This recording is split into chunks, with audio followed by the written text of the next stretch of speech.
Tu es un auteur qui aime prendre le temps de construire ses récits. À quand remonte l'idée du long hiver et quelle était ton intention de départ?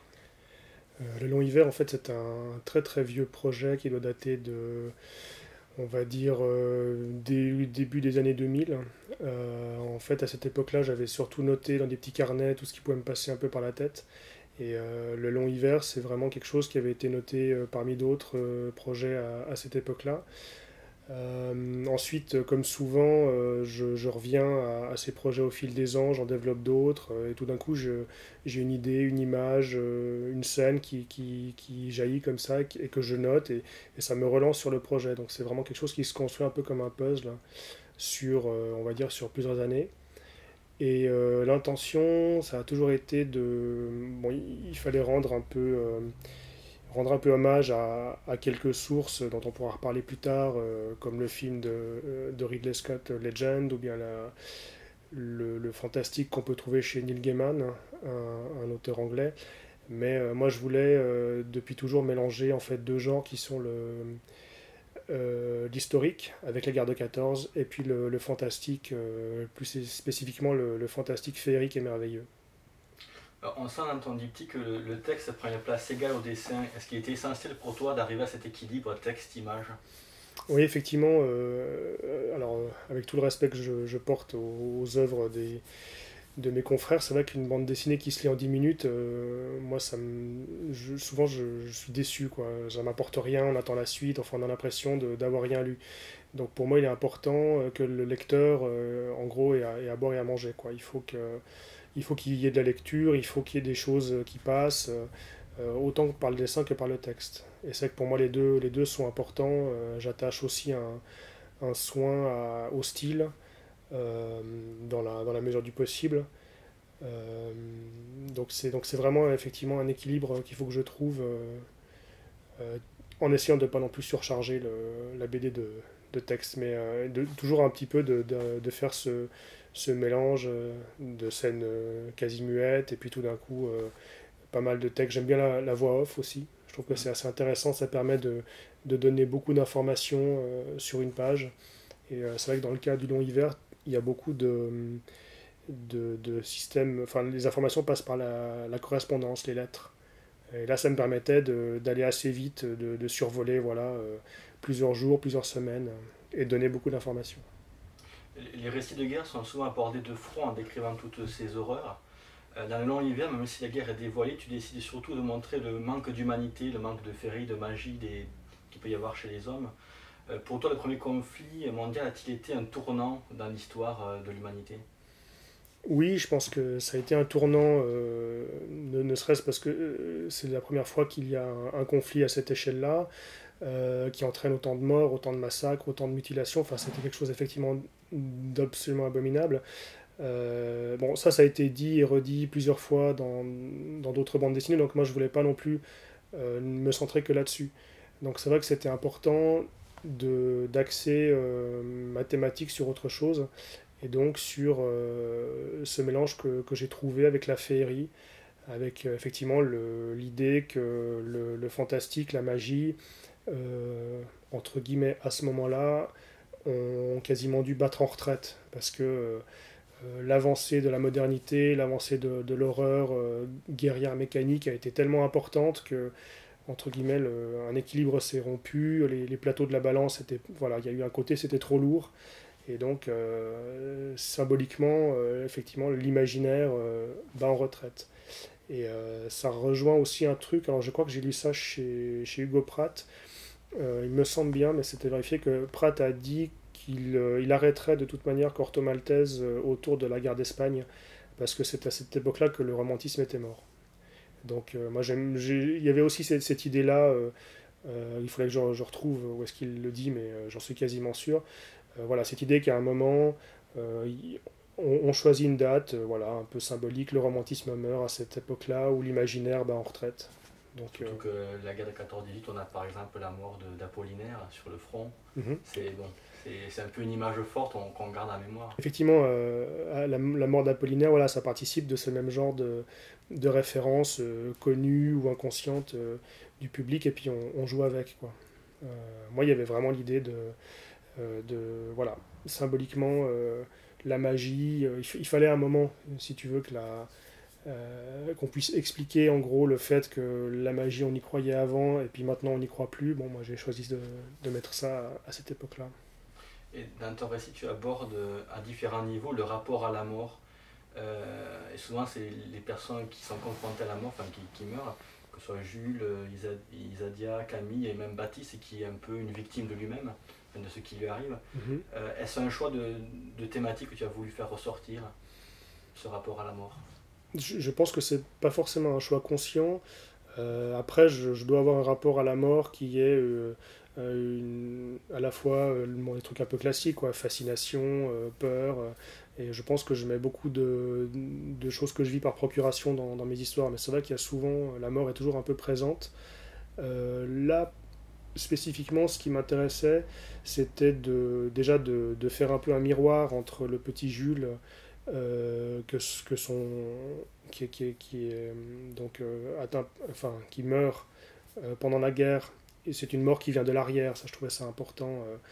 Finalement, on confronte toujours les soldats à la mort qui vient du front, de devant, aux horreurs auxquelles ils sont confrontés. Et puis là, je trouvais symboliquement intéressant de jouer avec l'idée que la mort peut aussi venir de l'arrière, du village, de ce qui est censé être rassurant, là où normalement on se ressource, on se replie. Et je voulais mettre en rapport donc cette mort-là de cet enfant avec la blessure potentiellement mortelle de la fille du roi des elfes. Et montrer que Baptiste a rien pu faire entre guillemets pour sauver son fils et qu'il va tout faire pour sauver ce second enfant, parce que l'idée même qu'un autre enfant puisse mourir sous ses yeux lui est insupportable. Dans le premier volet de ton diptyque, tu dépeins de manière très documentée l'assassinat de l'archiduc d'Autriche. Ça prend 5 planches, je crois, à peu près. Ouais, à peu près, ouais. Pourquoi tu as fait un focus sur cet événement? Pourquoi À cause d'une phrase que j'ai trouvée sur Internet, où les derniers mots de l'archiduc juste avant de mourir auraient été, donc avec un conditionnel, c'est ce que j'ai mis en exergue sur l'album, sur le quatrième de couverture, Sophie, Sophie, ne mourrez pas, vivez pour nos enfants. Donc c'est l'archiduc qui s'adresse à l'archiduchesse, qui elle est déjà morte aussi dans le même attentat. Et il lui dit au moment de mourir, en gros, il faut vraiment qu'il y en ait un de nous deux qui survivent, parce que nos enfants, ils avaient 3 enfants, si je me souviens bien, nos enfants ne peuvent pas vivre sans parents. Et en fait, quand j'ai trouvé cette phrase, au début, je ne pensais pas du tout commencer par l'assassinat de Sarajevo, ou alors peut-être rapidement pour donner une cause, un début à la guerre de 14. Mais j'aurais tout aussi bien pu commencer par la mobilisation dans les villages directement. Mais quand j'ai trouvé cette phrase, j'ai trouvé mon début, parce que ça rejoignait ce qu'allait vivre plus tard Baptiste et les parents elfiques dans le monde souterrain. Et voilà, ces 3 couples, donc l'archiduc, l'archiduchesse, Baptiste et Camille et les souverains royaux, vont tous les 3 être confrontés euh, à la mort avec des enfants. Voilà, donc ça m'a donné en fait un espèce comme un triptyque, quoi, trois manières d'englober mon histoire. Est-ce que tu peux nous parler de manière plus générale de ton travail préparatoire qui a l'air assez important au niveau documentaire? Euh, oui, c'est vrai que moi j'aime beaucoup l'histoire, donc a priori mes histoires sont toujours centrées sur un événement historique, important ou pas, oublié, enfin, mais j'essaie toujours d'avoir ce cadre historique. Donc après, ça présuppose effectivement des recherches pour pas raconter n'importe quoi.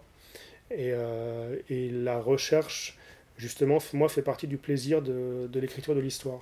C'est comme ça que par hasard, en fait, sur Internet, en sautant d'une référence à l'autre, je suis arrivé sur cette idée des dernières paroles de l'archiduc, qui finalement ont modifié mon histoire à un stade assez avancé de la conception du scénario. Et après, il y a effectivement la recherche, on va dire, thématique, entre guillemets, peut-être littéraire. Et puis après, il y a l'aspect visuel, les images, la documentation. Et là, si je peux effectivement avoir recours à des spécialistes, Pour le cas de mon autre série, ACAB, sur la vie du capitaine, le héros de Moby Dick de Melville, là pareil, il a fallu que je me documente sur la chasse au cachalot au XIXe siècle aux États-Unis. Et là, c'était la guerre de 14, la mobilisation, les premières semaines. Alors, dans le cas du long hiver, ce qui était assez sympa, c'est que j'ai pu être mis en relation avec un adjudant-chef du service historique de Vincennes, et dont le boulot est entre autres de s'occuper de gars comme moi qui viennent, voilà, qui ont un film, un bouquin, une bande dessinée sur la guerre de 14 et qui ont besoin de points d'ancrage historiques réels. Et c'est vrai que moi j'avais écrit mon scénario en me basant sur ce que j'avais trouvé sur le net, donc voilà les cartes, donc je savais qu'il allait aller dans telle région, un peu les Ardennes, machin, et donc j'ai écrit un peu à ma sauce, en gros, tout mon scénario, mais aussi la partie historique, alors que je ne suis pas du tout un spécialiste de la guerre de 14. Et après, j'ai été voir donc, cet adjudant-chef, et lui m'a pris mon scénario, et en le modifiant à peine, en fait, il l'a fait coller aux véritables événements historiques. On a trouvé le bon grade, le bon bataillon, le bon régiment, qui permettait à mon personnage de faire à peu près le chemin que j'avais voulu qu'il fasse. Voilà, donc. Tu as crédibilisé un peu voilà, ton scénario. exactement. Et tu abordes la guerre par un chemin qui va un peu à contre-courant de ce qui peut se faire sur le sujet par d'autres auteurs. Est-ce un choix de singularité ou bien est-ce que c'est l'envie de travailler vraiment en liberté totale de création? Je ne sais pas très bien si c'est à la fois tout ça ou pas du tout ça. Il se trouve que l'histoire elle vient comme ça, quoi. Je n'ai pas réfléchi à me dire j'aimerais faire la guerre de 14 mais je ne vais pas faire comme Tardy, donc il faut que je trouve autre chose. Il se trouve que bon, je lis beaucoup de littérature fantastique, donc à un moment il y a cette idée qui a germé, qui est toute simple en fait, qui est de prendre une des thématiques assez connues du peuple féerique, qui est que le temps passe plus lentement dans les royaumes souterrains des fées qu'à la surface. Et puis, alors, quand est-ce que cette thématique-là peut devenir intéressante? Alors, il y a eu Washington Irving qui a fait donc un livre qui s'appelle Rip Van Winkle, où le personnage principal s'endort près du monde des fées pour une sieste, et quand il se réveille en fin d'après-midi, il y a 100 ans qui ont passé, il a une longue barbe, et donc quand il revient dans son village, plus personne ne le reconnaît. Enfin, donc voilà, moi je voulais parler de ce truc-là, ce passage du temps qui se fait à l'insu du personnage, et à un moment je me suis dit ça serait amusant de le faire coïncider avec la guerre de 14, avec ce dont je me souvenais des Sentiers de la gloire de Kubrick, avec en 17 on fusille à tout va parce que voilà, révolte, etc. Et de flanquer comme ça un personnage qui aurait la veille encore été pour lui en 14 avec son uniforme de 14 et qui se retrouve basculé 3-4 ans plus tard à l'autre bout de la guerre. Il n'aurait pas vécu la guerre en fait, il aurait vécu en une journée sous terre sans rien y comprendre.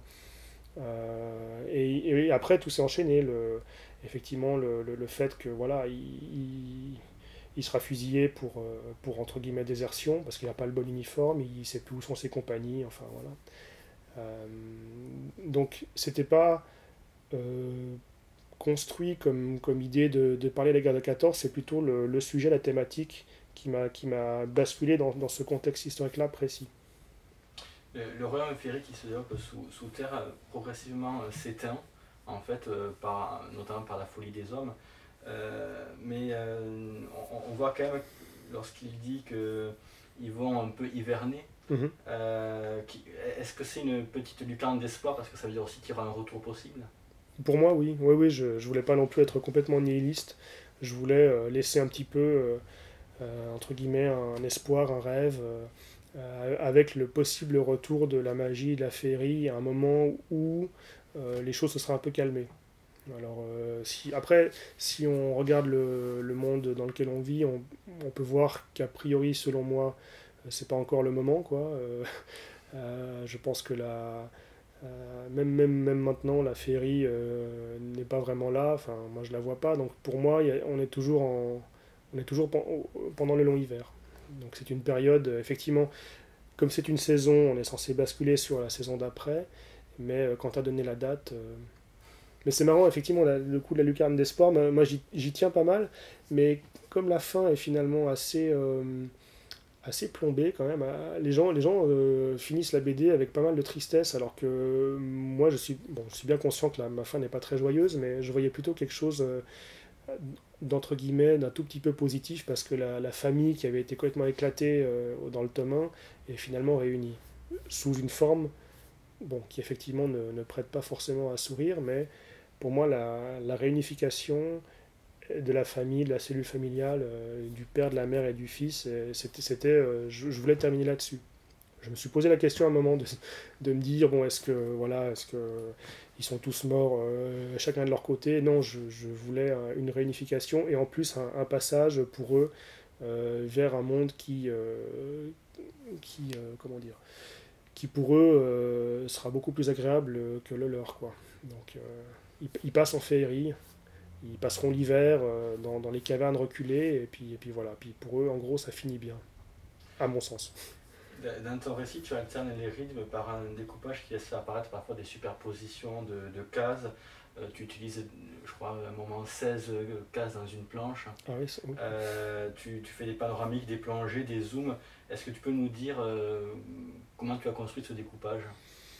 Oui, bah, moi je suis entre guillemets cinéphile, enfin j'aime beaucoup le cinéma, donc c'est vrai que je pense que mon découpage est principalement visuel. Enfin, il y a un côté où je fais assez attention dans la mesure du possible, effectivement, au plan large, au plan serré. Enfin, le langage, enfin, c'est de la bande dessinée, donc c'est un langage qu'on est censé employer au mieux. Mais c'est vrai que quelque chose un gabarit un peu calme, construit, c'est pas vraiment pour moi. Moi, j'aime bien alterner, j'aime bien effectivement mettre des cases dans les cases. Que le lecteur se promène. Enfin, c'est ça que j'aime bien faire. Quand je lis des bandes dessinées, ça ne me dérange pas du tout, par contre, d'avoir quelque chose d'un découpage très calme, très répétitif. Mais à travailler, il se trouve que j'aime bien m'amuser avec un découpage un peu plus fouillé. Alors effectivement, des fois ça prend pas mal de temps. J'essaie plusieurs fois. Je sais pas, des fois la planche elle sort toute seule là sur mes petits croquis. D'autres fois, bon, ben, il faut revenir plusieurs jours après, même au moment où je fais la planche, alors que j'ai mon storyboard qui est prêt, qui est prévu, il m'arrive encore de changer des trucs au dernier moment parce que tout d'un coup je me dis tiens non, ça serait mieux si... et je bouge mes cases. Donc c'est vrai que jusqu'au moment de la planche finale, alors qu'a priori tout est prévu, on va dire, il m'arrive encore de changer des choses. Moi j'aime bien cette idée euh, où rien n'est figé, enfin, la surprise, l'amusement euh, peut venir en fait à n'importe quel moment. Et c'est vrai que même dans ma manière de travailler, je, je, en fait, je travaille en table lumineuse, donc je fais un brouillon assez rapide et je mets une page blanche avec une table lumineuse éclairée et je dessine ma planche finale avec mon brouillon comme support. Et j'ai pas du tout en fait ce- cette manière de travailler en fait, que j'avais apprise au début quand je voulais faire de la bande dessinée, qui était de faire un crayonné au crayon sur une planche et puis d'ancrer et en gros de repasser sur ces traits. Et c'est un truc, en fait, j'essayais ça au début, mais ça me plaisait pas, l'idée qu'on on fait le boulot une fois, puis il faut le refaire à l'identique. Voilà, j'étais là, mais bon, pourquoi refaire, quoi. Et le principe de changer du découpage au dernier moment, ou des dialogues, ou le positionnement des bulles, enfin, ou de travailler justement avec des superpositions, des brouillons, ça laisse une liberté parce que la planche, la feuille sur laquelle je travaille, en fait, elle est blanche. J'ai un brouillon en transparence, mais j'ai quand même du plaisir à dessiner en gros sur une surface vierge. Et puis si je me plante, voilà, je remets une autre page, quoi. C'est pas trop grave.